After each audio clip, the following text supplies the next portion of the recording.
பேச ஆரம்பிக்கும். ஓ பெற்ற தாயும் பிறந்த பொன்னாடும் நற்றவ வானினும் நடிசிறந்தனவே. ஓம் ரத்னாகராதௌதபதாம் ஹிமாலய கிரீடினீம் பிரம்மராஜர்ஷிரத்நாட்யாம் வந்தே பாரத மாதரம். அனைவருக்கும் வணக்கம். உலகிலேயே மிகப்பெரிய மாணவர் சக்தி அமைப்பு ஒன்று இருக்கிறது என்றால் அது அகில பாரதிய வித்யார்த்தி பரிஷத் ஆகும். அ ப வி ப என்ற 4 எழுத்துக்களில் சுருக்கமாக அழைக்கப்படுகின்ற இந்த ஏபிவிபி என்ற அமைப்பு 3 குணங்களை மாணவர்களாகிய நம்முன் நிறுத்துகிறது. ஞானம், ஷீலம், ஏகதா என்று சொல்லக்கூடிய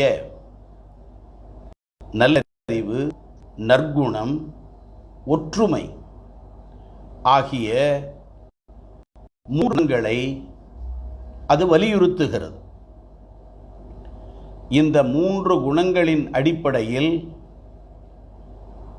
அகில பாரதிய வித்யார்த்தி பரிஷத் 1948ஆம் ஆண்டு கருவாகி 1949 ஜூலை 9ஆம் தேதி ஜனித்து 71 ஆண்டுகளை கடந்து இன்றும் இளமையோடு நடைபோட்டு கொண்டிருக்கிறது.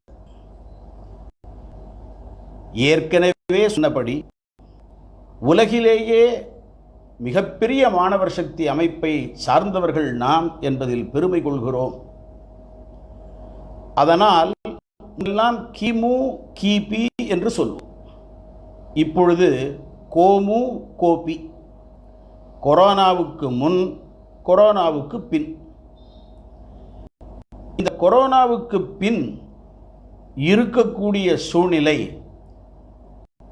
அகில பாரதிய வித்யார்த்தி பரிஷத் மாணவ சகோதர சகோதரிகளே, பாரத தேசத்திற்கு மிகவும் சாதகமாக அமைந்திருக்கிறது.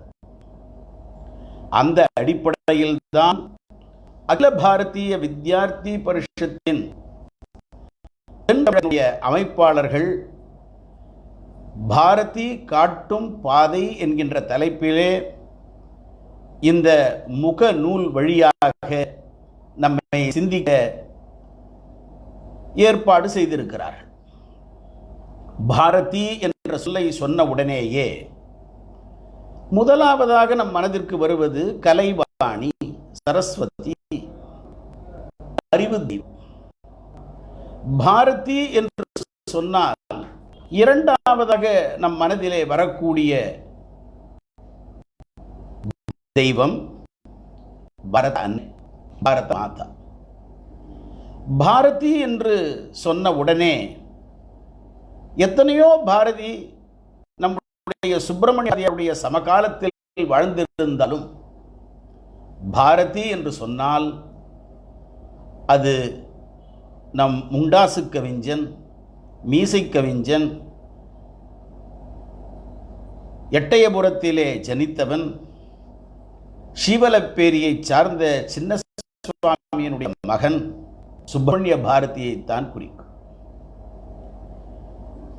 பாரதி என்ன பாதை காட்டினான்? பாரதியினுடைய புதிய ஆத்திச்சூடியை அகில பாரதிய வித்யார்த்தி பரிஷத்தை சார்ந்த நாம் அவசியம் மனப்பாடம் செய்ய வேண்டும். பாரதியினுடைய இலக்கியங்கள் கவிதைகள் மட்டுமல்ல, கட்டுரைகள் உண்டு.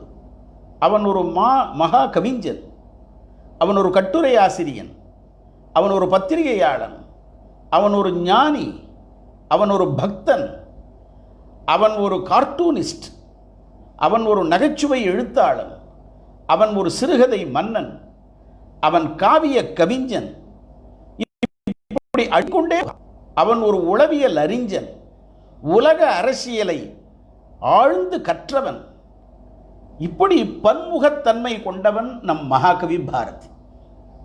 அவன் ஒரு ஞான பாரம்பரியத்தில் வந்தவன். காரணம், மகாகவி பாரதியினுடைய குரு சகோதரி நிவேதிதை.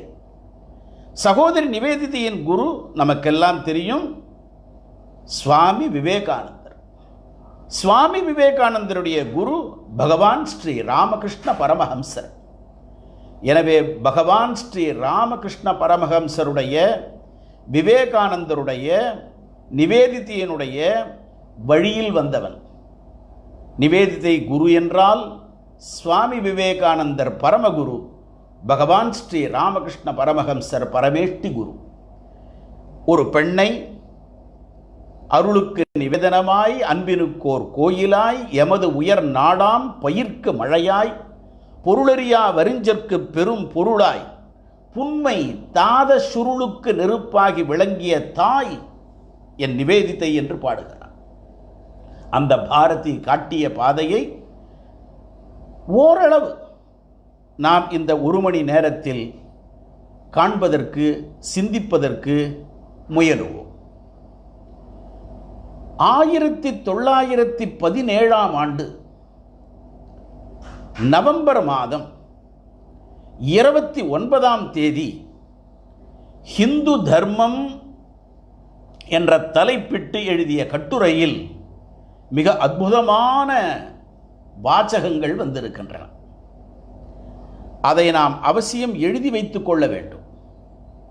அதிலே என்ன சொல்லுகிறான் என்றால், அடக்கம், பொறுமை, ஜீவகாருண்யம் என்ற குணங்களே உண்மையான நாகரீகத்தையும் நித்திய ஜீவனையும் விளக்கும்.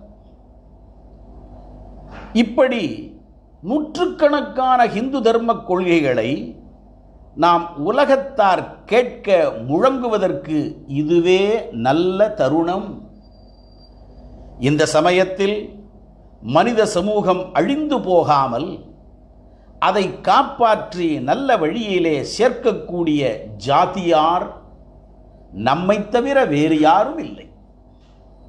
கண்ணை திறந்து பூமண்டலம் முழுவதையும் ஒரே பார்வையாக பார்த்தால்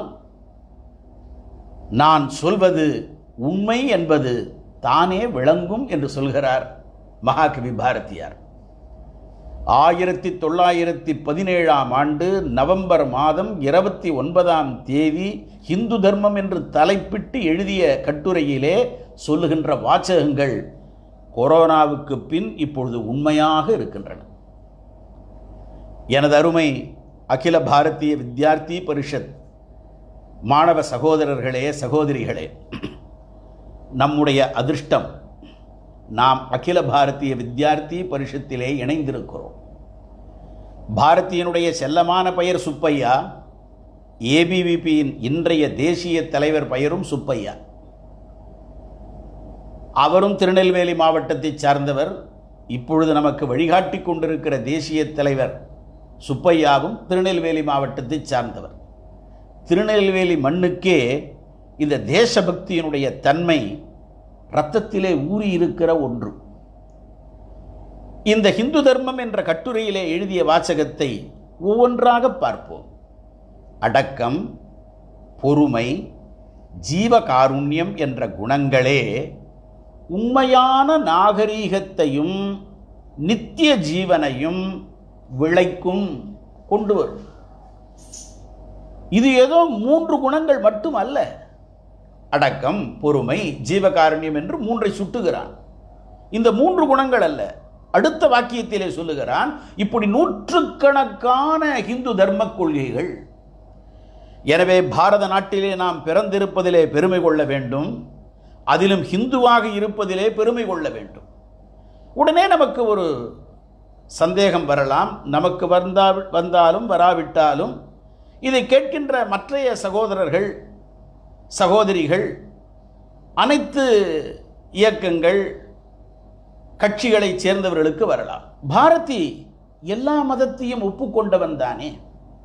ஒன்றை நன்றாக புரிந்து கொள்ள வேண்டும். இந்த பாரத தேசத்திலே நாம் எல்லா கருத்துக்களையும் வரவேற்கக்கூடிய பாரம்பரியத்தை சார்ந்தவர்கள். ரிக்வேதம் சொல்கிறது, எல்லா பகுதிகளிலிருந்தும் வரக்கூடிய புனிதமான கருத்துக்களை நாம் கேட்போமாக. Let noble thoughts come to us from every side. அதனால் நூற்றுக்கணக்கான கருத்துக்களை இந்து தர்மம் கொண்டிருக்கிறது.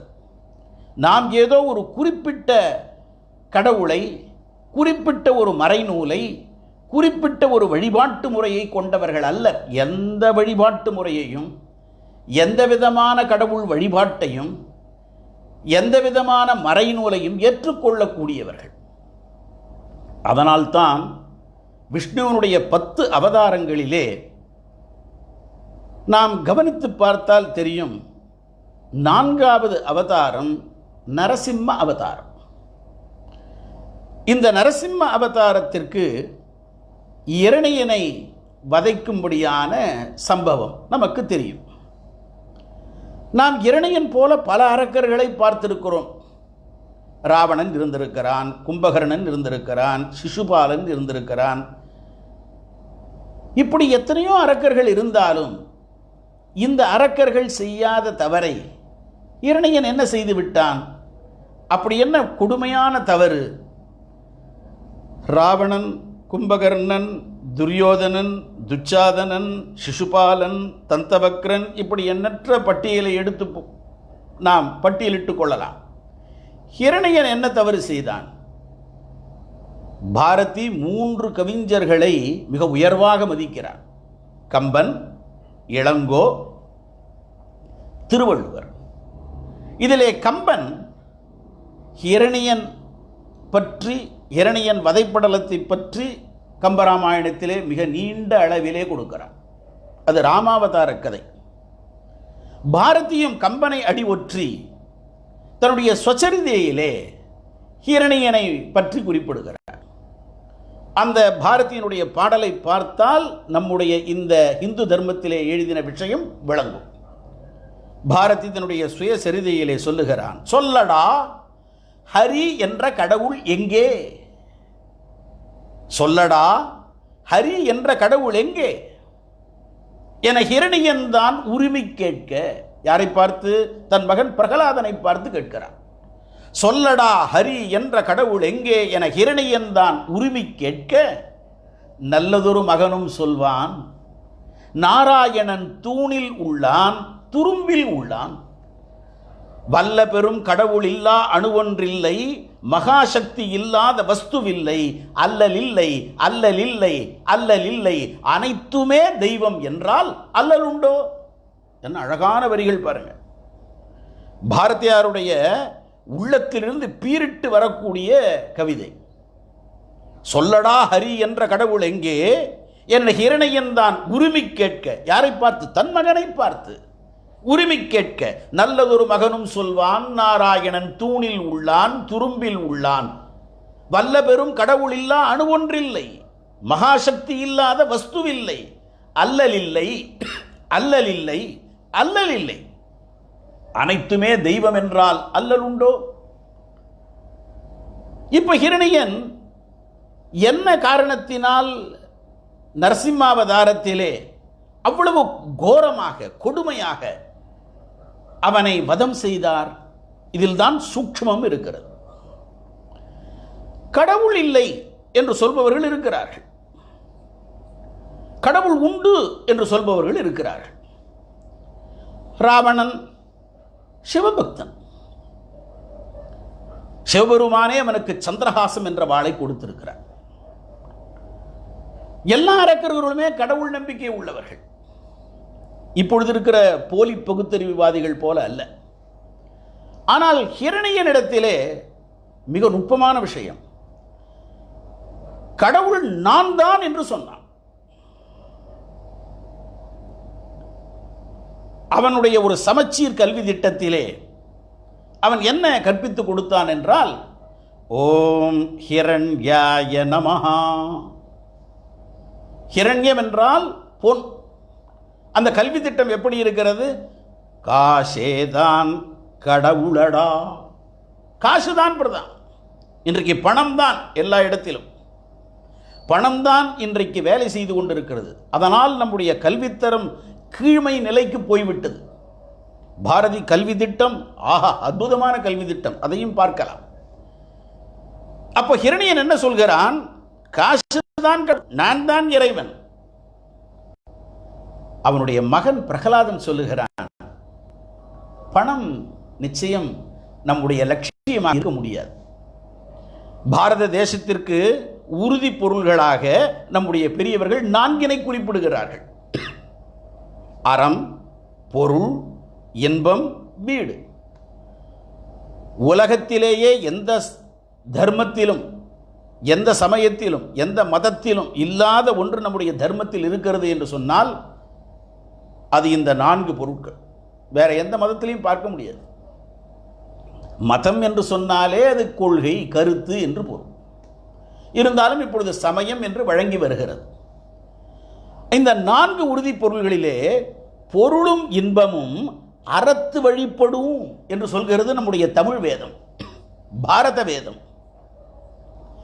அறத்தின் அடிப்படையிலே பொருளை சேர்க்க வேண்டும். அறத்தின் அடிப்படையிலே சேர்த்த பொருளை கொண்டு இன்பத்தை தூய்க்க வேண்டும். அறத்தின் அடிப்படையிலே வாழ்ந்தால்தான் வள்ளுவன் சொன்னபடி வையத்துள் வாழ்வாங்கு வாழ்பவன் வான் உரையும் தெய்வத்துள் வைக்கப்படும். அதனால் 3 இருக்கிறது. இம்மையிலே நலமாக இருக்க வேண்டுமா? அறத்தை பின்பற்ற வேண்டும், தர்மத்தை பின்பற்ற வேண்டும். மறுமையிலே நன்றாக இருக்க வேண்டுமா? அப்பொழுதும் அறத்தை பின்பற்ற வேண்டும், தர்மத்தை பின்பற்ற வேண்டும்.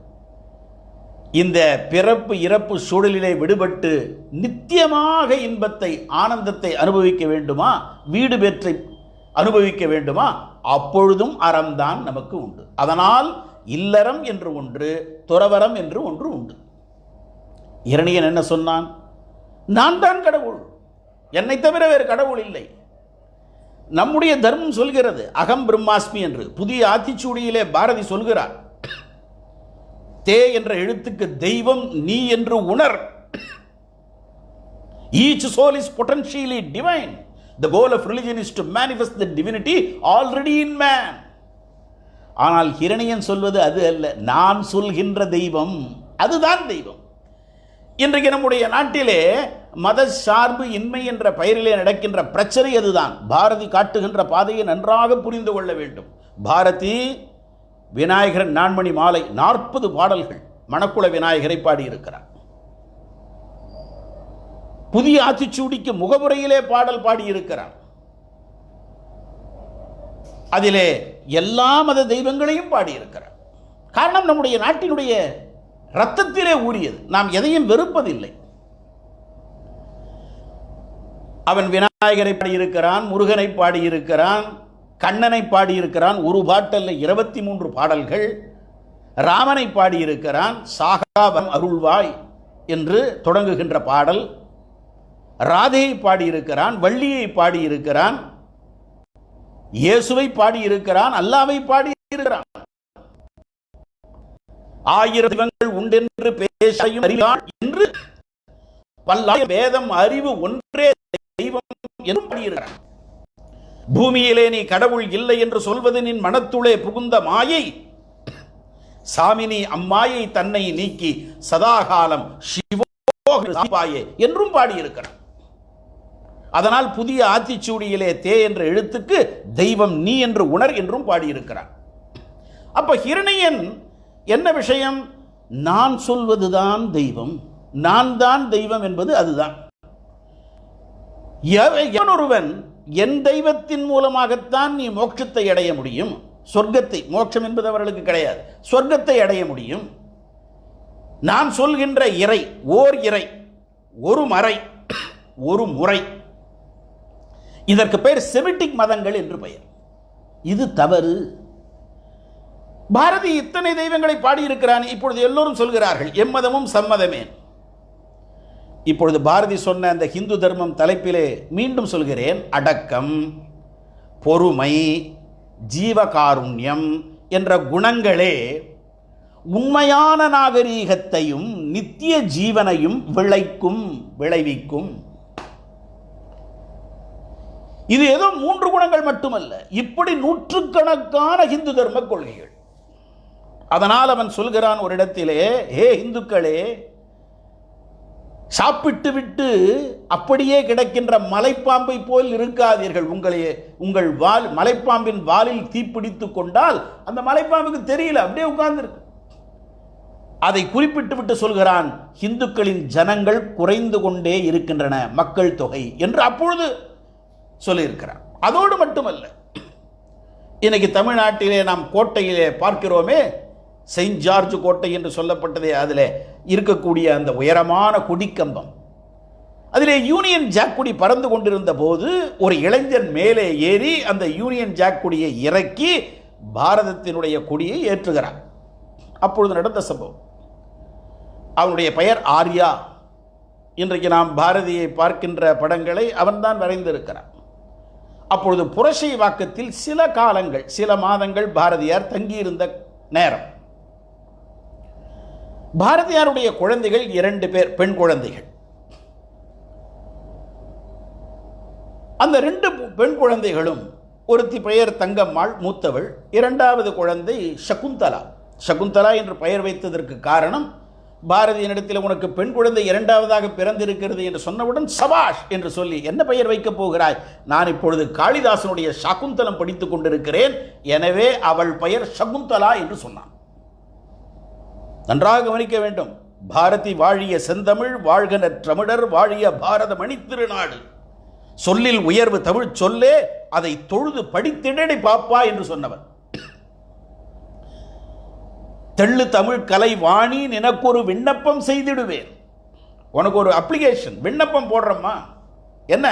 எள்ளத்தனை பொழுதும் பயன் இன்றி இராதெந்த நாவினிலே வெள்ளமென பொழிவாய், சக்திவேல் சக்திவேல் சக்திவேல் என்று பாடுகிறான். ஒரு நேரம் கூட அவருடைய 39 ஆண்டு காலம், அவருடைய பரமகுருவும் 39 ஆண்டு காலம் வாழ்ந்தார், இவரும் 39 ஆண்டு காலம் தான் வாழ்ந்தார்.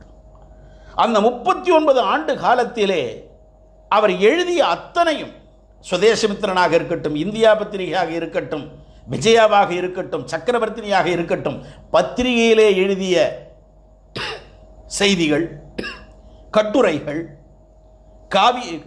கவிதைகள், குயில் பாட்டு, கண்ணன் பாட்டு, பாஞ்சாலி சபதம் முதலிய பெரிய குறுங்காவியங்கள், வச்சன கவிதைகள், ஆஹா எத்தனை செய்திருக்கிறான் அந்த குறுகிய காலத்துக்குள்ளே. அதனால் சொல்கிறான், எள்ளத்தனை பொழுதும் பயன்கின்றி இராதெந்த நாவினிலே வெள்ளமென பொழிவாய். கவிதை வெள்ளம் வரணும், உள்ளது கவிதை, அது உண்மை உரைக்கக்கூடிய கவிதையாக இருக்க வேண்டும் என்று பாடுகிறான். சொல் புதிது, சுவை புதிது, சோதிமிக்க நவகவிதை, என்னாலும் அழியாத மகா கவிதை, பாட்டு திறத்தாலே இந்த வையத்தை பாலித்திடச் செய்ய வேண்டும் என்று பாடினான் பாரதி. அப்படியே இருந்திருக்கிறான்.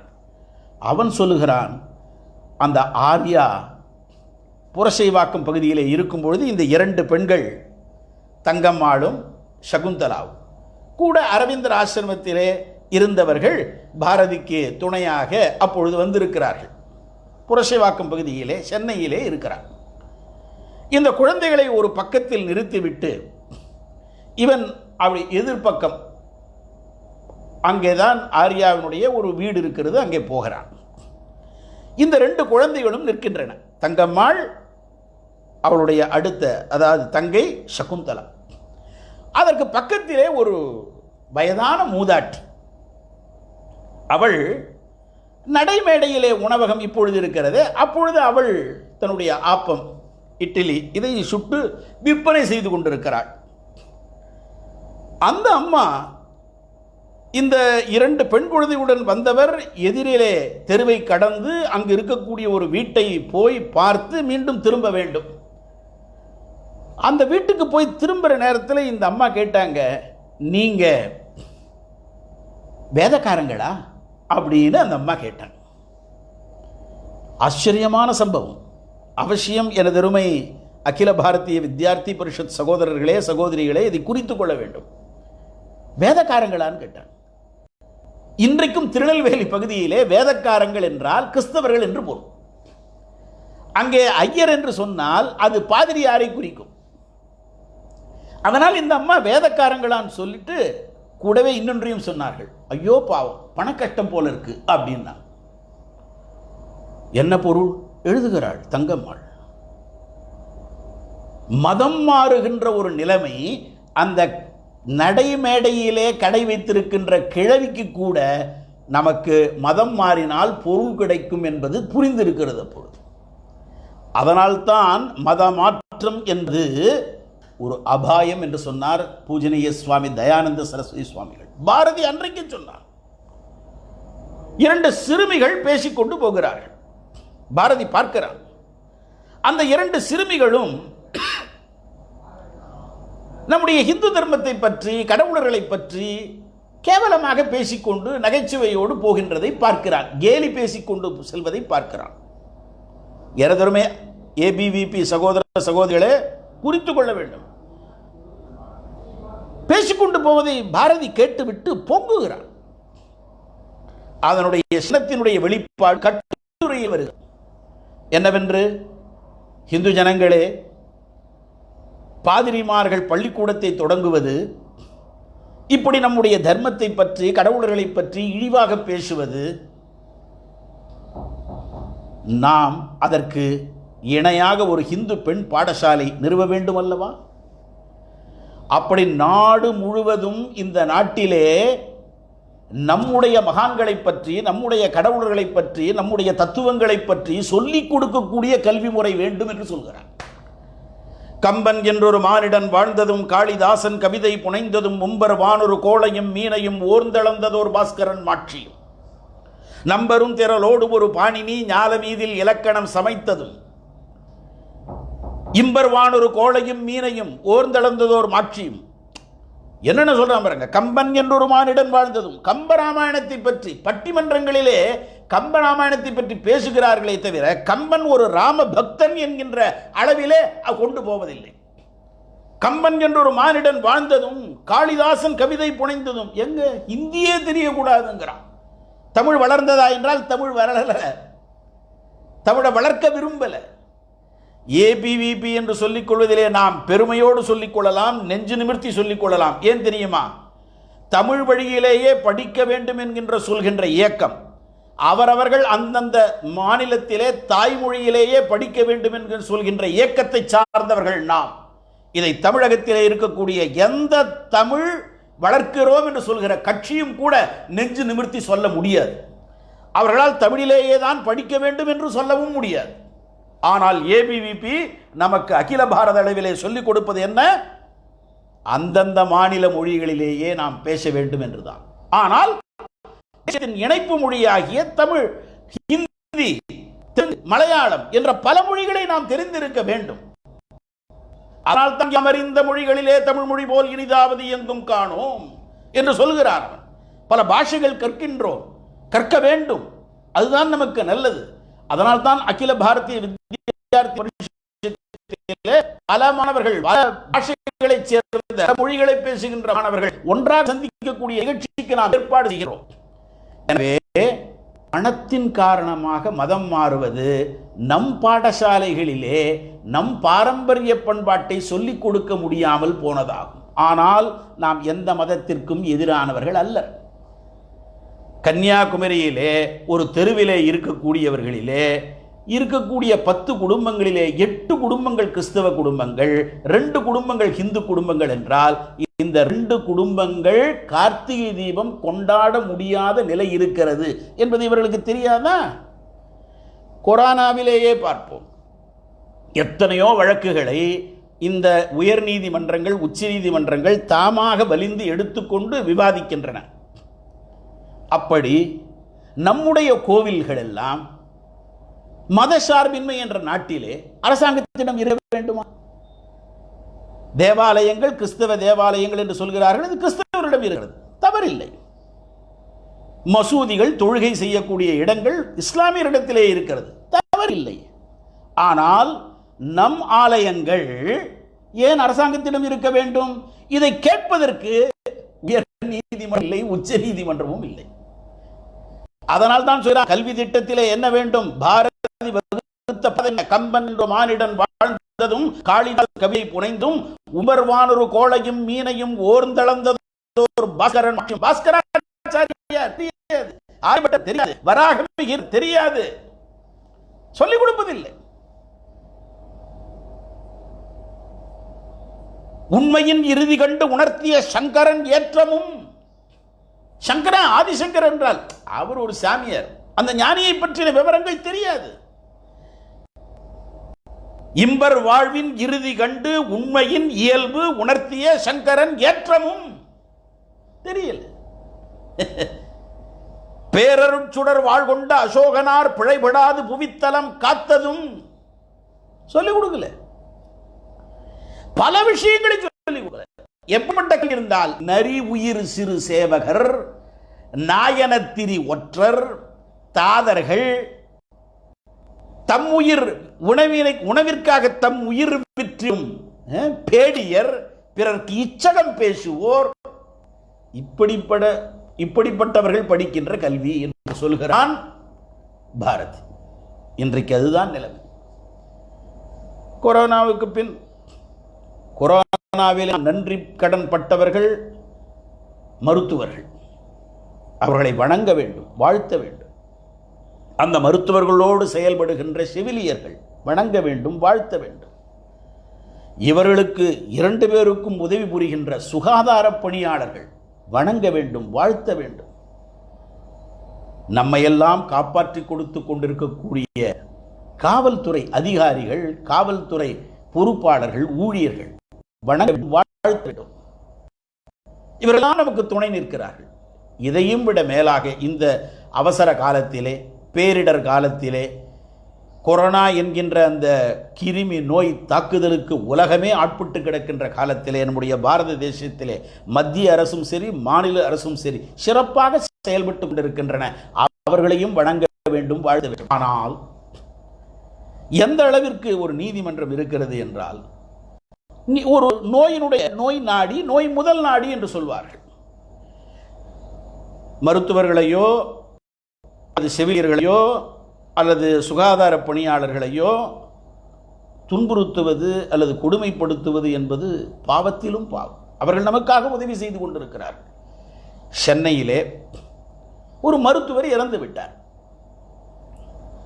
அவர் கிறிஸ்தவராக இருந்தால் என்ன, இஸ்லாமியராக இருந்தால் என்ன, ஹிந்துவாக இருந்தால் என்ன, இறந்து விட்டார்.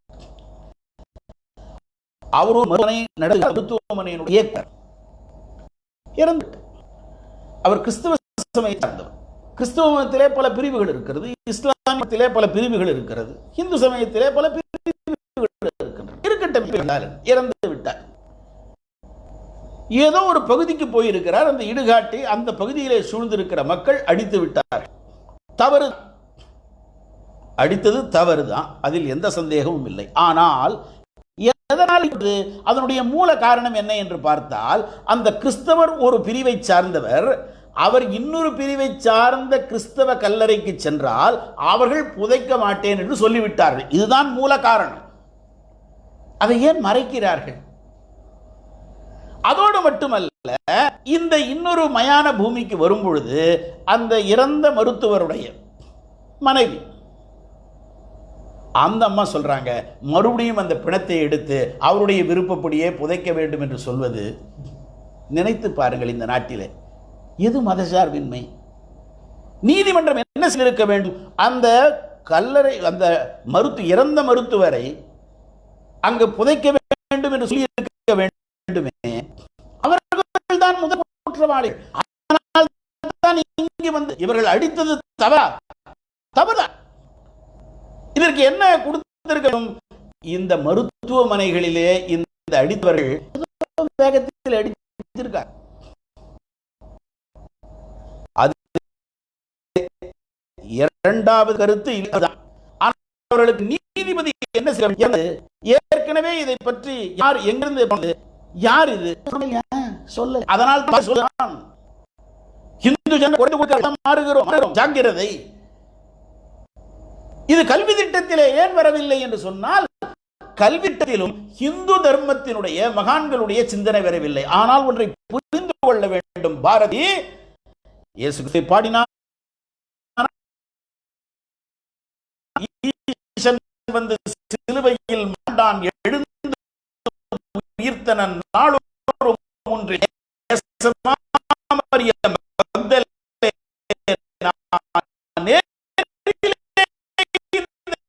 செய்தியை சொன்னார். உணர்வு காரணம் எங்கே இருந்தாலும் அதுதான். ராவனுக்கு ராவணானந்தர் வந்தவர்கள் எல்லாம் சாதாரண. ஆனால் நரசிம்மாவது அருமூர் இரணையனை வதைப்பதற்காக நரசிம்மன் ஏன் வர வேண்டும்? அந்த நரசிம்ம வதத்தை பார்த்தாலே பார்க்கிறவர்களுக்கு சிலிர்க்கும். சில நாடகங்களிலே நரசிம்ம வேஷம் போட்டவர்கள் உண்மையாகவே நரசிம்மராக ஆகிவிடுவார்கள், பார்த்தவர்களும் ஆகிவிடுவார்கள் என்று அனுபவங்கள் சொல்கின்றன. எதற்காக என்றால், நான் வணங்குகின்ற கடவுள்தான் கடவுள், நான் வைத்திருக்கக்கூடிய நூல்தான் அந்த நூல். இப்படி சொல்லக்கூடாது. ஓர் இறை, ஒரு மறை, ஒரு முறை. இது பாரத நாட்டினுடைய பண்பாடு அல்ல. அதனால் பாரத நாடு சொல்கிறது, உன்னுடைய வழிபாடு உன் இயற்கைக்கு தகுந்த போல் இருக்க வேண்டும். அதனால் தான் பாரதம் என்கின்ற இந்த நாட்டினுடைய பெயர் இந்தியா என்ற பெயர். இந்தியா என்ற பெயரானது பாரதம் என்கின்ற பெயரை 500 ஆண்டுகளாக ஏமாற்றிக் கொண்டிருக்கிறது. பாரதம் என்ற பெயர் வேறு. உடனே கேட்கலாம், இந்தியா என்ற பத்திரிகைக்கே பாரதியார் ஆசிரியராக இருந்திருக்கிறாரே. பாரதியார் 6 இடங்களில் தான் கவிதைகளில் இந்தியா என்ற பெயரை குறித்திருக்கிறார். அவர் கட்டுரையிலே, இந்தியா என்ற பெயர் எனக்கு உடன்பாடு அல்ல, அது நம் நாட்டவர் வைத்த பெயர் அல்ல, வெளிநாட்டில் இருந்த பெயர். இருந்தாலும் அதை பயன்படுத்த வேண்டிய சூழ்நிலை பயன்படுத்துகிறேனே தவிர என் மனம் அதற்கு உடன்பாட்டுக்கு உரியதல்ல. எனக்கு உடன்பாடு அல்ல.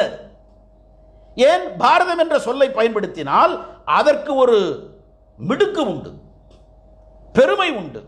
பாரத தேசம் என்று பெயர் சொல்லுவார், மிடி பயம் கொல்லுவார், துயர் பகை வெல்லுவார்.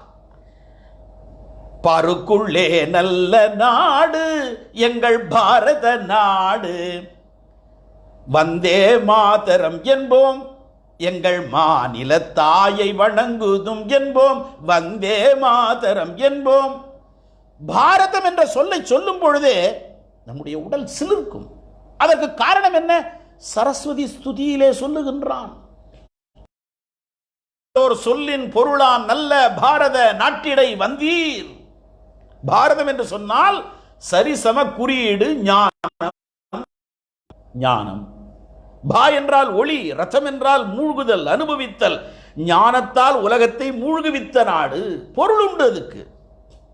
அதனால் பாரதம் என்ற சொல்லைத்தான் அவன் விரும்பினான். சந்தர்ப்ப சூழ்நிலைகளினால் இந்தியா என்ற பத்திரிகை நடத்துபவர்கள் அதில் இருந்திருக்கிறான், ஆனால் அதை பதிவு செய்திருக்கிறான். பாரதி உலக அறிஞர். பாரதியினிடத்திலே கற்றுக்கொள்ள வேண்டிய பாடம் என்ன? சமகாலத்திலே இருந்தவர்களை எல்லாரையும் மதித்திருக்கிறான். ரவீந்திரநாத் தாகூரை பாடி இருக்கிறான், மகாத்மா காந்தியை பாடி இருக்கிறான், ஓவியர் ரவி வர்மாவை பாடி இருக்கிறான், திலகரை பாடி இருக்கிறான், வாவு சிதம்பரம் பிள்ளையை பாடி இருக்கிறான். சில பேர் சிறைச்சாலைக்கு சென்றால் நானும் வாவு சிதம்பரம் பிள்ளையை போல என்று சொல்பவர்கள் உண்டு. அது சிதம்பர ரகசியம். ஆனால் வாவு சிதம்பரம் பிள்ளை வேளாளன் சிறை புகுந்தான் என்று சொல்கிறான். இப்படி தன்னுடைய சமகாலத்திலே வாழ்ந்தவர்களை அடையாளம் பாராட்டியவன் பாரதி. உலகத்திலே அப்படிப்பட்ட கவிஞன் பார்க்க முடியாது. கர்சான், அவன்தான் வங்காளத்தை பிளந்தான். கடுமையாக சாடி இருக்கிறான் தன்னுடைய பத்திரிகையிலே வங்காள பிரிவினைக்காக. ஆனால் அதே கர்சான் அந்த கவர்னர் ஜெனரல்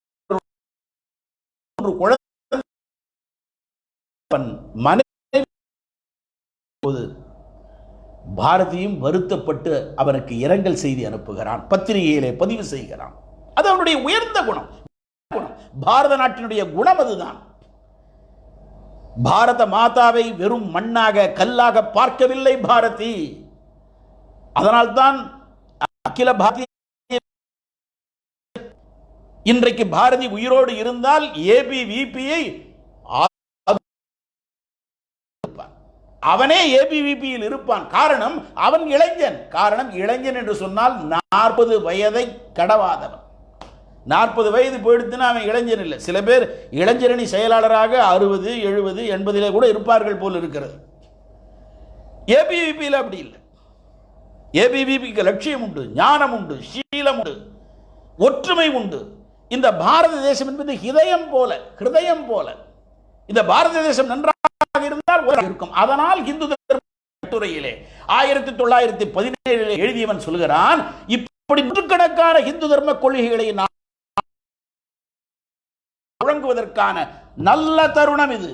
கோபி கொரோனாவுக்கு பின் உலகம் இப்பொழுதுதான் நினைக்கிறது நம்முடைய கருத்துக்கள் எவ்வளவு உயர்ந்தவை என்பது. ஆர்னால்ட் டாய்னபி சொன்ன கருத்து பாரதி அன்றைக்கு முழங்குகிறான். இந்த சமயத்திலே மனித சமூகம் அழிந்து போகாமல் அதை காப்பாற்றி நல்ல வழியிலே சேர்க்கக்கூடிய ஜாத்தியார், ஜாத்தினா நாம நினைக்கிற இந்த குறுகிய வட்டம் இல்லை, பாரத ஜாத்தியார் நம்மை தவிர வேறு இல்லை உலகத்தில். காரணம் என்ன? எல்லோரையும் அரவணைப்போம். நமக்கு இந்த கருத்து வேண்டும், இந்த கருத்து வேண்டாம், அப்படி கிடையாது. உலகத்திலே ஹிதமாக மக்களுக்கு, எல்லா மக்களுக்கும் நன்மை தரக்கூடிய எல்லாவற்றையும் விரும்புவோம். அப்படித்தான் பாரதம். அதனால் தான் மருந்துகளை எல்லா நாட்டினருக்கும் அனுப்பி வைத்திருக்கிறோம். உலகத்திலே இந்த நாட்டிலே இருக்கிற பிரார்த்தனை என்ன? சர்வே ஜனாஹா சுகினோ பவந்து, எல்லோரும் இன்புற்றிருக்க நினைப்பதுவே அல்லாமல் வேறு ஒன்று அறியேன் பராபரமே. எனவே ஹிரணியன் வதைக்க நரசிம்மாவதாரம் ஏன்? காரணம் என் கடவுள், நான் வணங்குகிற கடவுள்தான் உண்மையான கடவுள். இப்படி சொல்லுகின்ற பண்பு பாரத நாட்டினுடைய பண்பு. பாரத நாடு எந்த அளவிற்கு பாரதி உயர்ந்திருக்கிறான் என்று சொன்னால், கூளத்தையும் மலத்தினையும் வணங்கல் வேண்டும். என்ன அழகா சொல்றான் பாருங்க பாரதியினுடைய பாதை. மலத்தினையும் வணங்கல் வேண்டும். கூளம்னா குப்பை, மலம் நமக்கு தெரியும். வணங்கல் வேண்டும். கூடி நின்ற பொருளனைத்தின் கூட்டம் தெய்வம். எல்லா பொருளும் காக்கை சிறகினிலே நந்தலாலா, கேட்கும் ஒலிகள் எல்லாம் நந்தலாலா, தீக்குள் விரைவி வைத்தால் நன்கலாலா, பார்க்கும் மரங்கள் எல்லாம் நந்தலாலா, பார்க்குமிடம் எங்கும் ஒரு நீக்கமர நிறைகின்ற பரிபூர்ணானந்தம் கடவுள். எல்லாம் கடவுள் தான். கூளத்தினை மலத்தினையும் வணங்கல் வேண்டும். கூடி நின்ற பொருள் அனைத்தும் தெய்வம் கண்டீர். எல்லாம் தெய்வம் பா. மற்றும் இந்த சொன்னதை நான் விரித்து தெளிவாய் சொல்கிறேன். என்ன சொல்ல போறார்? இதை விரித்து தெளிவாய், விண்மட்டும் கடவுள் என்று மண்ணும் அகுதே. எழுதுகோள் தெய்வம், இந்த எழுத்தும் தெய்வம், எழுத்தும் தெய்வம், எழுதுகோளும் தெய்வம் என்று சொன்னான். எல்லாம். அதனாலதான் நம்ம நாட்டில் கல்வியாக இருக்கட்டும், செல்வமாக இருக்கட்டும், நம்ம நாட்டில் இருக்கிற விழாக்கள் இயற்கையை சேர்க்கக்கூடிய விழாக்கள், இயற்கையை வணங்கக்கூடிய விழாக்கள், இயற்கையை போற்றக்கூடிய விழாக்கள். அப்படிப்பட்ட பாடசாலைகள் வர வேண்டும் என்று பாரதி பாதை போட்டு காட்டினான். இன்றைக்கு மத சார்பின்மை என்ற பெயரிலே நம்முடைய நாட்டிலே என்ன நடக்கிறது? வெள்ளி பனி மலையின் மீது லாவுவோம், அடிமேலை கடல் முழுதும் கப்பல் விடுவோம், பள்ளித்தலம் அனைத்தும் கோவில் செய்வோம், எங்கள் பாரத தேசம் என்று தோள் கொட்டுவோம் என்று சொல்கிறார். நம்முடைய நாட்டிலே எல்லோரையும் மதிக்கின்ற பண்பு இருக்கின்ற இந்த தர்மத்தை ஏன் விட வேண்டும்? பாரதி சொல்கிறான், தமிழர்களே மாம்ச போஜனம் புசிக்காதீர்கள். இது பாரதியினுடைய தமிழர்களுக்கான வேண்டுகோளிலே உண்டு. தமிழிலேயே சிந்திப்பேன், தமிழிலேயே பேசுவேன், தமிழிலேயே எழுதுவேன், இயன்றவரை தமிழிலேயே பேசுவேன், தமிழிலேயே பேசு. ஆனால் உலகத்திலேயே தமிழ் மொழியால் வளர்ந்தவர்கள் உண்டு, தமிழ் மொழியை வளர்த்தவர்கள் இல்லை. உண்மையிலேயே தமிழை வளர்க்க வேண்டும் என்றால் ஏபிவிபி நம்முடைய மாணவர் அமைப்பால் தான் முடியும். ஏன்? நம்முடைய நோக்கம், நம்முடைய கண்ணோட்டம் அப்படி. அதனால் பாரதி சொல்கிறான், எல்லாம் கடவுளா இருக்கப்பா. இந்த எல்லாம் கடவுள் என்ற சிந்தனை வந்ததனாலே தான் இயேசுவை பார்க்கும் பொழுதும் பகவான் ராமகிருஷ்ண பரமஹம்சர் பவதாரிணியை பார்த்தார். நபிகள் நாயகத்தை பார்க்கும் பொழுதும் அவர் அந்த பவதாரிணியை பார்த்தார், ஈஸ்வரனை பார்த்தார். சில பேர் சொல்வார்கள் ஏபிவிபி வலதுசாரி அமைப்பு. அது வலதுசாரியோ இடதுசாரியோ, சோ சாரி டு சே, நம்ம நாட்டில் பரமேஸ்வரன் வலது பக்கத்திலே இருக்கிறான், அம்பாள் விஷ்ணு இடது பக்கத்திலே இருக்கிறாள், அர்த்தநாரீஸ்வரர். அதனால் நாம் எல்லாவற்றையும் மதிக்கிறோம். ஆனால் எல்லாவற்றையும் மதிக்கிற நம்முடைய நாட்டிலே பெரும்பான்மையான சமூகம் மிதிபட்டி கொண்டிருக்கிறது. இதை மாற்றுவதற்கான சக்தி அகில பாரதிய வித்யார்த்தி பரிஷத். புதிய ஆத்திச்சூடியை அகில பாரதிய வித்யார்த்தி பரிஷத் நிச்சயம் மனப்பாடம் செய்ய வேண்டும். தமிழகத்திலே இருக்கக்கூடிய எல்லா சகோதரர்களையும், எல்லா மாணவர்களையும், எல்லா இளைஞர்களையும், ஏன் மிக முக்கியமான காலகட்டம். நாம் பொள்ளாச்சியிலே திருநாவுக்கரசை பார்த்தோம், கன்னியாகுமரியிலே காசியை பார்க்கிறோம். மிகவும் போகத்திலே, புலன் இன்பத்திலே நம்முடைய கல்வி திட்டம் போய்கொண்டிருக்கிறது. இந்த தமிழக அரசாங்கம் மிக அற்புதமாக செயல்பட்டு கொண்டு வந்தது. துரதிர்ஷ்டவசம் எனதருமை மாணவர்களே,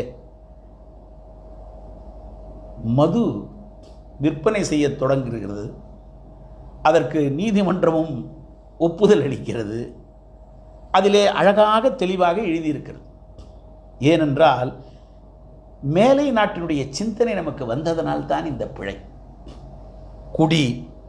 குடியை கெடுக்கும், குடிப்பழக்கம் வீட்டை கெடுக்கும், நாட்டை கெடுக்கும். அது மட்டும் இல்லை, உயிரையே எடுக்கும். இப்படி போட்டு வியாபாரம் பண்ணு. காரணம், வியாபாரம் என்பது எதிலெல்லாம் நமக்கு பணம் வருகிறதோ, பொருள் வருகிறதோ அது போதும் என்று நினைப்பது மேலை நாட்டு சிந்தனை. எப்படியோ அவர்களுக்கு வந்து விட்டது. எல்லாவற்றையும் வியாபாரம் தான் பார்ப்பார்கள். நாம் அப்படி அல்ல. அதனால் பாரத பிரதமர் சொன்னார், உயிர் முக்கியம், பொருளை வரும் போகும். பொருளாதாரம் பங்கு சந்தைகளில் அல்ல, நம் மனங்களிலே இருக்கிறது. இந்த கொரோனா கொடிய நோய் தாக்குதலின் போது எத்தனை ஆர்வலர்கள், சமூக ஆர்வலர்கள் உதவி செய்திருக்கிறார்கள். அதையெல்லாம் பத்திரிகைகளிலே போடுவதில்லை. சில பத்திரிகைகள் இருக்கின்றன, தைரியமாக அச்சமின்றி எழுதுகின்ற பத்திரிகைகள். தினமலர் போன்ற உண்மையின் உரைகள் பத்திரிகைகள், துக்ளக் போன்ற பத்திரிகைகள், சுதேசி செய்தி போன்ற பத்திரிகைகள், மாணவர் சக்தி, விஜயபாரதம் போன்ற பத்திரிகைகள் தைரியமாக எழுதுகின்ற பத்திரிகைகள் இருக்கின்றன. முதுகெலும்பில்லாத பத்திரிகைகள் இருக்கிறார்கள். பணம் கொடுத்தால் அதற்காக எழுதுகின்ற பத்திரிகையாளர்களும் இருக்கிறார்கள். இந்த மதுவை நாம் விற்பனை செய்வது திருவள்ளுவருக்கு உடன்பாடாகுமா? பாரதிக்குத்தான் உடன்பாடாகுமா?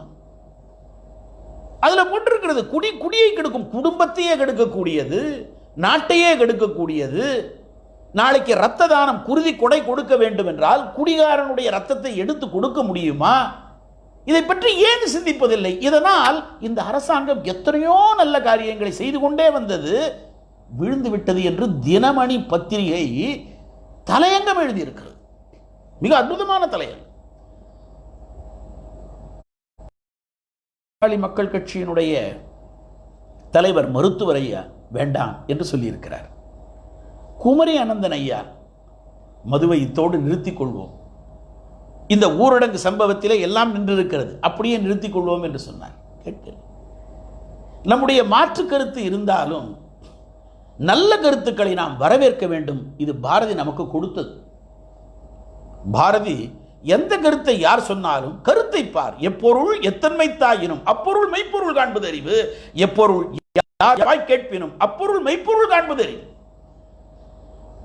தமிழகத்திலே நாம் அகில பாரதிய வித்யார்த்தி பரிஷத் மிகப்பெரிய கடமை இருக்கு. தமிழிலே வள்ளுவனுடைய திருக்குறளை, ஔவையினுடைய அமுதத்தை, கம்பனுடைய காவியத்தை, நஞ்சை எள்ளும் சிலப்பதிகாரத்தை தமிழகம் முழுவதும் எடுத்து செல்ல வேண்டும். அதற்கு நாம் படிக்க வேண்டும். தமிழக வீரர்கள், தமிழக மகான்கள், இவர்களை பற்றியெல்லாம் சொல்ல வேண்டும். 5 விடுதலைகளை எதிர்பார்த்தான். தேச விடுதலையை எதிர்பார்த்தான். தேசத்தை தெய்வமாக பார்த்தான். ஒரு முகக் கடவுள் உண்டு, 4 முகக் கடவுள் உண்டு, 6 முகக் கடவுள் உண்டு. பாரதி 30 கோடி முகமுடையாள், எனில் மொய்புற ஒன்றுடையாள், சிந்தனை ஒன்றுடையாள் என்று சொன்னான். முழு பாரத தேசத்தை தன்னுடைய மாதாவாக பார்த்தான். அது மட்டுமல்ல, முன்னை இலங்கை அரக்கர் அழிய முடித்த வில் யாருடைய வில்? எல்லாருக்கும் தெரியும், ராமன் தான் என்று. அவனுக்கு 10 தலை இருந்தது, ஆனால் ஒரே தலை. 10 தலை ராவணனை ஒத்த தலை ராமன் வென்றான். என்ன வேணும்? ராமனிடத்திலே சீலம் இருந்தது. அகில பாரதிய வித்யார்த்தி பரிஷத்தின் 3 குணங்களிலே ஞானம் இரண்டாவது ஒழுக்கக்கேடு இன்றைக்கு நேர்ந்திருக்கிறது. காரணம் என்ன? குடிப்பழக்கம். அது மட்டுமல்ல, புலனின்பத்திலே ஈடுபாடு, அபரிமிதமான ஈடுபாடு. காரணம் என்ன? நல்ல கல்வியின்மை. இந்த எல்லா திரைப்படங்களும் நல்லதை சொல்லக்கூடாதா? சொல்வதில்லை. இதை கெடுப்பதற்காகவே பல தொலைக்காட்சி ஊடகங்கள், பல இவர்களுக்கெல்லாம் தைரியம் இல்லை. தான் இந்த மதத்தை சார்ந்தவர் என்று சொல்லிக் கொள்ளாமல் வேறொரு பெயரை வைத்துக் கொண்டு கடவுளர்களை இழிவாக பேசுவது. இந்து கடவுளை இழிவாக பேசினால் உன் கடவுளை நீ இழிவாக பேசுகிறாய் என்பதுதான் பொருள். அது உன்னையே நீ இழிவாக பேசுகிறாய். காரணம், உன்னுடைய முப்பாட்டன் நிச்சயமாக கிறிஸ்தவராக இருக்க முடியாது. உன்னுடைய முப்பாட்டனோ முப்பாட்டியோ அல்லது அவர்கள் வேறு மதத்தை சார்ந்தவர்கள் அல்ல. இந்த நாட்டிலே இந்த நாட்டினுடைய தெய்வங்களை, இந்த நாட்டினுடைய குல தெய்வங்களை வழிபட்டவர்கள். தொல்காப்பியத்திலே சொல்கிறான், இந்த நிலத்தை 5ஆக பிரித்தான், 4ஆக பிரித்தான், 5வது குறிஞ்சியும் முல்லையும் முறைவியை திருந்தால் பாலை. இந்த 5வதாகிய பாலைக்கு தெய்வம் வைத்தான். இதை வணங்கிய அதனால் பாரதி சொல்கிறான், இந்த பாரத தேசம் இருக்க வேண்டுமானால் இந்து தர்மத்தை வலுப்படுத்த வேண்டும். அதனால் மாம்ச போஜனம் புசிக்காதீர்கள் என்று சொன்னான். முன்னை இலங்கை அரக்கர் எங்கள் அன்னை பயங்கரி பாரத தேவின லாரிய ராணி என்பில் ராமன் என்பது தெரியும். ஆனால் ராமன் மாதாவாக பார்த்தான். இந்திரஜித்தன் 2 துண்டாக எடுத்தவில் யாருடையவில்? லக்ஷ்மணன் என்று தெரியும். ஆனால் சொல்கிறான், பாரத ராணியினுடைய மந்திர தேவியினுடைய கை என்று சொல்கிறான். சாகும் பொழுதில் 2 செவி குண்டலம் தந்தது எவர் கொடை கை என்று பாடுகிறான். கர்ணன் என்பது தெரியும், ஆனால் அது பாரத தேவியினுடைய கை என்று சொல்கிறான். சாகுந்தலம் எழுதியது எவர் கவிதை என்று சொல்கிறான். அது பாரத தேவியினுடைய உள்ளத்திலிருந்து வந்த கவிதை என்று சொல்கிறான். இப்படி எல்லாமே பாரத தேவியாக பார்க்கிறான். அப்படி பார்க்கக்கூடிய சிந்தனை வேண்டும். அதனால் ஆரம்பம் எங்க? வாழிய செந்தமிழ். செந்தமிழிலேயே பேசு. செந்தமிழ் இருக்கிறதா? ஏன் தமிழிலே பேச முடியவில்லை? தமிழ் மொழியிலேயே படிக்க வேண்டும் என்ற சட்டத்தை கொண்டு வருவதற்கு எத்தனை நேரமாகும்? நமக்கு கொண்டு வரலாமே. கொண்டு வருவதற்கு தடை அகில பாரதிய வித்யார்த்தி பரிஷத் அல்ல. காரணம், ஏபிவிபி எப்படி இருக்கிறது என்றால் ஞானமும் சீலமும் ஒற்றுமையும். இந்த நாட்டுடைய ஒற்றுமை அவரவர்கள் தம்முடைய தாய்மொழியிலே படிக்க உடையாள் எனில் சிந்தனை ஒன்றுடையாள். சிந்தனை ஒரே சிந்தனை. மற்ற மொழியையும் கற்றுக்கொள்ளவில்லை, தமிழ் மொழியையும் கற்றுக்கொள்ளவில்லை. என்ன துரதிருஷ்டம்! ஆனால் இன்றைக்கு காலம் கனிந்திருக்கிறது. மிகவும் அற்புதமான விஷயத்தை அகில பாரதிய வித்யார்த்தி பரிஷத் செய்து கொண்டிருக்கிறது. கனகலிங்கம் என்று நமக்கெல்லாம் தெரியும். பாரதியாரால் பூணூல் போடப்பட்டவர். ஏதோ ரகசியமாலாம் போடல. வாவேசு ஐயர் இருந்திருக்கிறார், பல பெரியவர்கள் இருந்து ஆசீர்வதித்திருக்கிறார்கள். கனகலிங்கம் எழுதியிருக்கிறார். என் குருநாதர் என்று அந்த புத்தகத்தினுடைய பெயர். முனைவர், டாக்டர் பட்டம் பெற்றவர் சுவாமி தியாகராஜன் என்ற பேராசிரியர் அந்த புத்தகம் வெளிவருவதிலே மிக முனைப்பாக இருந்தார். அற்புதமான புத்தகம். அகில பாரதிய வித்யார்த்தி பரிஷத்திடம் இந்த பாரதி காட்டும் பாதையிலே இந்த 1 மணி நேரத்தில் சொல்ல வேண்டிய விஷயங்கள் முழுமையாக சொல்ல முடியவில்லை. இருந்தாலும் அந்த புத்தகத்தை மீண்டும் அகில பாரதிய வித்யார்த்தி பரிஷத் தமிழகத்திலே கொண்டு வர வேண்டும். அதிலே பல உண்மைகளை சொல்லுகிறார். 6 1 பங்குன்னு ஒரு கதை எழுதியிருக்கார் பாரதியார். ஒரு கதாசிரியர். அதிலே சமர்ப்பணம், ஒரு புத்தகத்தை யாருக்காவது அர்ப்பணம் செய்வார்கள். இதில் யாருக்கு தெரியுமா அர்ப்பணம் செய்திருக்கிறான்? நமக்கு அன்னமிடுகின்ற, ரட்சிக்கின்ற பள்ளர் பறையர் என்கின்ற வைசிய சமுதாயத்தினருக்கு இந்த நூல் அர்ப்பணம் என்று சொல்கிறார். கனகலிங்கம் ஹரிஜன சமுதாயத்தை சார்ந்தவர். அவர் பாரதியினுடைய அந்த எழுத்துக்களிலே ஈடுபட்டு வருகிறார். வீட்டுக்கு வரும்பொழுது பாரதி பத்திரிகையும் கொடுப்பாராம். கனகலிங்கம் எழுதுகிறார், அன்றைய தினத்திலே என்னோடு சமமாக நான் குருநாதர் என்று நினைத்தேன். ஆனால் பாரதியார் கனகலிங்கத்தை தன் நண்பராக கருதினார். என்ன அற்புதமான விஷயம்! இதையெல்லாம் தமிழகத்திலே சொல்ல வேண்டாமா? இன்றைக்கு இதை புரிந்து கொண்டவர்கள் இருக்கிறார்கள். நம்முடைய கிருஷ்ணசுவாமி போன்ற தலைவர்கள் இதை புரிந்து கொண்டு இந்த தேவேந்திர சமூகத்தை நாம் எடுத்து அவர்களுக்கு ஒரு மரியாதை எப்போ கிடைக்கும்? எப்பொழுதுமே பிச்சைக்காரர்களாகவே இந்த தமிழ்நாட்டை. அதனால் ஒருத்தர் சொல்கிறான், எல்லா தமிழகத்திலிருந்தும் பணத்தை எடுத்துக்கொண்டு தமிழகத்தின் பிச்சைக்காரர்கள் என்று சொல்கிறார். அகில பாரதிய வித்யார்த்தி பரிஷத் சொல்கிறது, அது செயல்படுகிறது. என்ன? எல்லாருக்கும் உதவி செய்யணும்ப்பா. அதனால் புலன் இன்பங்களை நாம் வெற்றி கொள்ள வேண்டும். அதற்காக பாரதி ஒன்று, உடலினை உறுதி செய். உடலினை உறுதி செய்ய வேண்டுமானால் ஐம்பொறி ஆட்சி கொள். 3 சொல்லுகிறான், பணத்தினை பெருக்கு. இல்ல, பொருளாதார வளம் நன்றாக இருக்க வேண்டும் நாட்டில். தேசத்தை காத்தல் செய், தெய்வம் நீ என்று உணர், தையலை உயர்வு செய், வையத்தலைமை கொள், வெடிப்புற பேசு. வையத்தலைமை கொள்வதற்கான நேரம் வந்துவிட்டது. இந்த கொரோனா நோயினால் பல விஷயங்கள் நமக்கு புரிந்திருக்கின்றன. அகில பாரதிய வித்யார்த்தி பரிஷத் சகோதரர்களே, சகோதரிகளே, எந்த ஒரு நாடு புலன் இன்பத்திலே ஈடுபட்டு, புலனின்பம் என்றால் கண்ணின்பம், காதினுடைய சுவை, மூக்கினுடைய சுவை, நாக்கினுடைய சுவை, இந்த உடலினுடைய சுவை, ஆண் பெண் கலத்தல், பாரதி சொல்கிறான் மிருகங்கள் கலத்தல் போல, அது நம்முடைய பண்பு அல்ல. உச்ச நீதிமன்றமும் உயர் நீதிமன்றமும் தலைகுனிந்து நிற்கிறது. ஏன்? ஆணும் ஆணும் சேரலாம் என்ற ஒரு தீர்ப்பு உலகத்திலே இந்த நாட்டிலே வரலாமா? வந்ததற்கு காரணம் என்ன? மேலை நாட்டுடைய கல்வி சிந்தனை. அவர்கள் ஆத்திச்சூடியோ, நல்வழியோ, மூதுரையோ, கொன்றை வேந்தனையோ, உலக நீதியோ, ஆச்சாரியோ, நாலடியாரையோ, திருக்குறளையோ முறையாக படித்திருந்தால், கம்பராமாயணத்தையோ, பெரிய புராணத்தையோ, வில்லி பாரதத்தையோ, ராமாயணத்தையும் மகாபாரத்தையும் முழுமையாக படித்திருந்தால் இந்த தீர்ப்பை வழங்கி இருக்காது. இந்த நாடு எப்படிப்பட்ட நாடு? Forget not thy Sita, Savitri, Damayanti என்று சொல்கிறார் விவேகானந்தர். அற்புதமான பெண் கற்பு கரசிகள் பிறந்த தேசம். இங்கே ஆணும் ஆணும் சேர்ந்து, பெண்ணும் பெண்ணும் சேர்ந்து ஒரு வாழ்க்கையை நடத்தலாம் என்பதற்கு ஒரு சட்டம் இந்த நாட்டிலே வருகிறது என்றால் அவமானம் இல்லையா? மிருகங்கள் எல்லாம் நம்மை பார்த்து, ஐயோ இந்த மனிதனோடு நாம் பழக்கம் வைத்துக் கொள்ளக்கூடாது என்றல்லவோ சொல்லும்.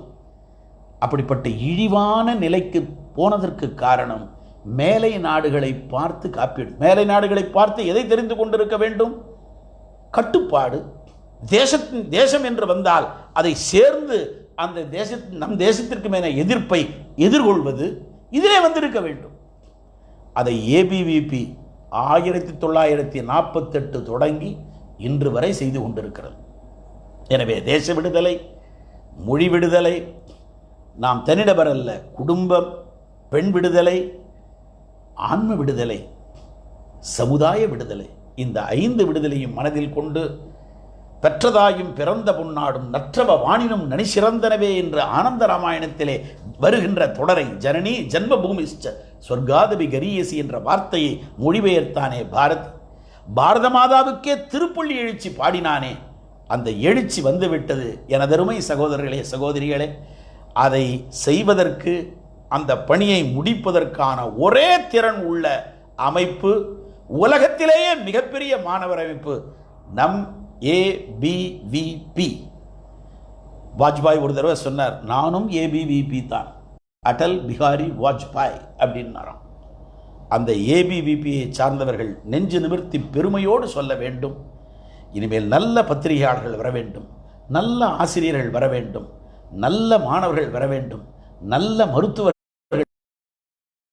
நல்ல நல்ல நல்ல என்று வருவது எல்லாம் இந்த நாட்டிலே இருக்கக்கூடிய சகோதரர்கள். நாம் எந்த கடவுளரையும் வெறுப்பவர்கள் அல்ல, எந்த நூலையும் வெறுப்பவர்கள் அல்ல. காரணம், பாரதம் அதைத்தான் சொல்லிக் கொடுத்திருக்கிறது. அந்த பாரத தேவியின் அடி ஒற்றி. அதனால் பாரதி சொல்கிறான், ஒன்று பரம்பொருள், நாம் அதன் மக்கள், உலகம் இன்பக்கேடி, எத்தனை கோடி இன்பம் வைத்தாய் எங்கள் இறைவா இறைவா, அசித்துடன் இணைத்தாய், அங்கு சேரும் ஐம்பூதத்து வியனுலகம் வைத்தாய், அத்தனை உலகமும் பல பல நல் அழகுகள் சமைத்தாய், எங்கள் பரமா பரமா பரமா என்று பாடுகிறான். அந்த ஒன்று பரம்பொருளாக இருக்கக்கூடிய அந்த பரம்பொருள் நம் உள்ளத்தில் இருக்கிறான். அவன் எந்த மதத்தை சார்ந்தவனானாலும் அவன் உள்ளத்தில் இருக்கிறான். இதையெல்லாம் புரிந்து மக்களுக்கு சொல்ல வேண்டிய காலகட்டம் இது. மண்ணை எடுத்தால் உண்ணாகும் காலகட்டம்